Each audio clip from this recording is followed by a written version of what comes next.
Welcome back to video number 2. In this video, we will talk about steps number 4, 5, and 6 to becoming a permanent millionaire. Permanent Millionaire. Uncle Tony in the house, y'all. Remember, there are 4 things you can do with money. Number 1, spend it. I think most of you are professional spenders. Number 2 is saving. You can save your money. Maybe some of you are good savers, some of you aren't. The third thing you can do with money is invest it. And the fourth thing you can do with money is use it as collateral. If you don't know what using as collateral is, you can Google it, or you can watch other videos that I will post on the series so you can learn more about the usage of collateral. Now, out of the 4 things, spending, saving, investing, and using money as collateral, only one will make you a permanent millionaire, and that is investing. The only way to becoming a millionaire in life is to invest your money. Now, in the first video, we learned that we need to keep some money left over at the end of every single month. That is called savings. We save some money and we have a little bit of money left at the end of the month. What are we going to use that savings for?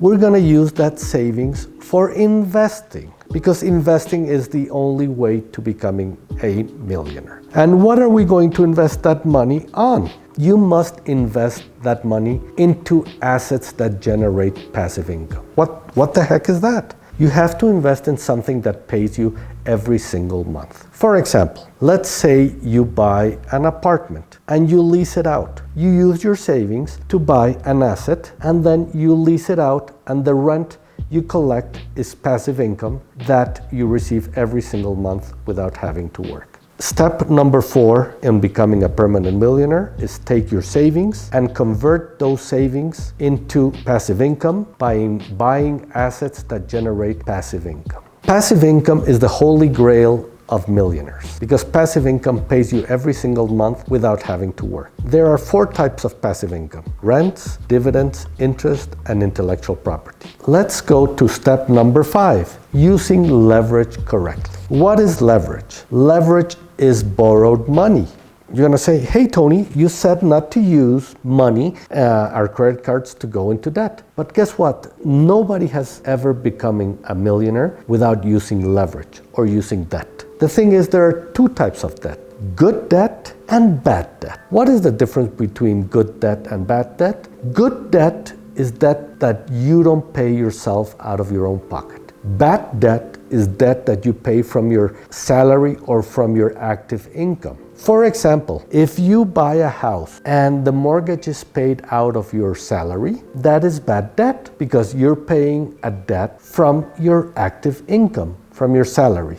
I'll give you an example of a good debt. What about if you bought that apartment that we wanted to rent and the rent pays for the mortgage? That is actually good debt. Why? Because the debt that you have is not paid out from your salary or your active income. It's paid out from the asset or from another person. Actually, the person renting out your apartment is the person paying for that debt. They don't know it, but they're buying that apartment for you. So remember, use leverage if you want to become a permanent millionaire. Understand the difference between good debt and bad debt. Now let's go to the 6th foundation step to becoming a permanent millionaire: the money zones. What are the money zones? Hey, I want to know about the money zones. Well, guess what? There are 3 different money zones. Zone number 1 is how we make money. What do you mean? How you make money? How do you make money? You make money from your salary.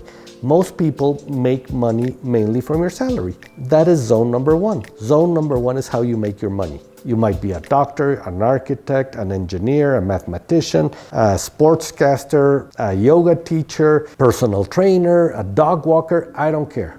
Zone number 1 is how you earn your money. And how you earn your money normally is based on your skills and your education. So, if you want to improve zone number 1, you must improve your education. For example, by watching this video series, you are educating yourself and you're raising your financial IQ. That will probably improve zone number 1 as the way you bring money into your life. Zone number 1, to summarize, is how money enters your life, and how that money enters your life is based on your knowledge and your education.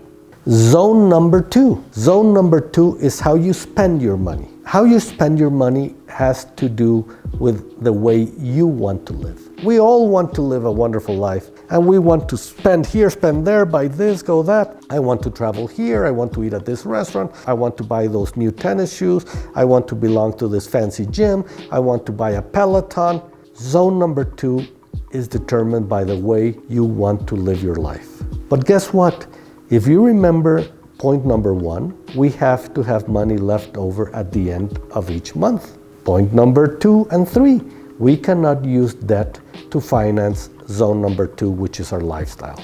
I don't care what you spend your money on in zone number 2, as long as you have some money left over after you finish with zone number 2 to be able to save and then invest it into passive income generating assets. So zone number 1 is how we get money into our lives. Zone number 2 is how we get money out of our lives, how we spend it. And zone number 3 is how we invest our money.